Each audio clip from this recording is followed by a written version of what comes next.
হঠাৎ জীবনের দিকে তাকিয়ে দেখলাম বেশ বড়সড় হয়ে গেছি। তাই পাগলামোগুলো আর ছেলে মানুষগুলো ছেড়ে দিলাম।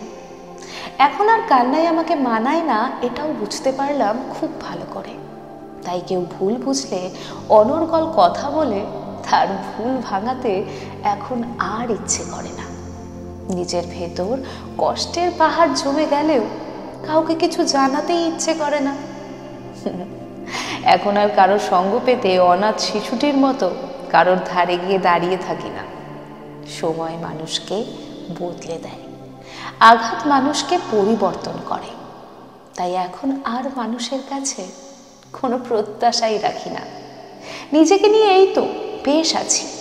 অফিস খাতায় নিয়মিত হাজিরা দিচ্ছি, সন্ধে রাত্রিতে নিজের মাথায় হাত বুলিয়ে ঘুম পাড়িয়ে দিচ্ছি, সকালে ফের নিজেই নিজেকে ডেকে দিচ্ছি। এই তো দারুণ আছি। ব্যক্তিগত পৃথিবীতে এখন একা লাগলে কোনো সমুদ্র সৈকতে একটানা 4-5 ঘন্টা বসে থাকছি। সম্ভব না হলে হোয়াটসঅ্যাপ থেকে সুনীলকে বের করে পড়ছি।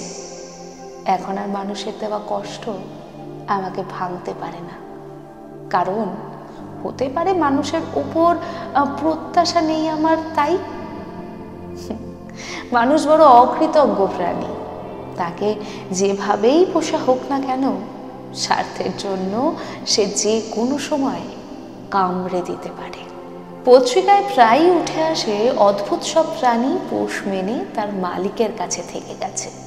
আবার এটাও উঠে আসে 25 বছরের গল্প রেখে চলে গেছে মানুষ।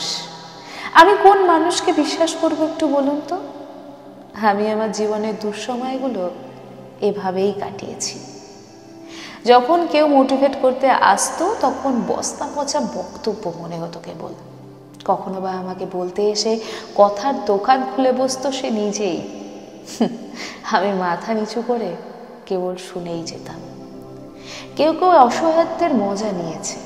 আমি জানতাম প্রতিবাদ করার সময় এখনো হয়নি। এখনো আমার অনেক কথা শোনার বাকি। আমাকে লোকে কথা শোনাবেই। হাতি কাদায় পড়লে চামচিকাতেও লাথি মারে, এই কথাটি খুব ভালো করে বুঝে গেছিলাম। সময় শিক্ষাগুরু হয়ে শিখিয়েছে হোঁচট খেয়ে পড়ে গেলে কেউ হাত ধরে তুলবে না। এখন চুপচাপ থাকি, সাধ্য হলে করে দেখাই যা বলতে চেয়েছি সেটা। সাধ্য না হলে আকাশ দেখি, তাকে সব বলে দিই। এই পৃথিবীতে বাঁচতে বাঁচতে প্রতিদিন প্রতিনিয়ত জেনে যাচ্ছি পৃথিবী এক চমৎকার গ্রহ। এখানে সব কিছুই সুন্দর, শুধুমাত্র মানুষ ছাড়া। অথচ শুনেছিলাম মানুষের জন্যই পৃথিবীর সৃষ্টি করেছিলেন আকাশ।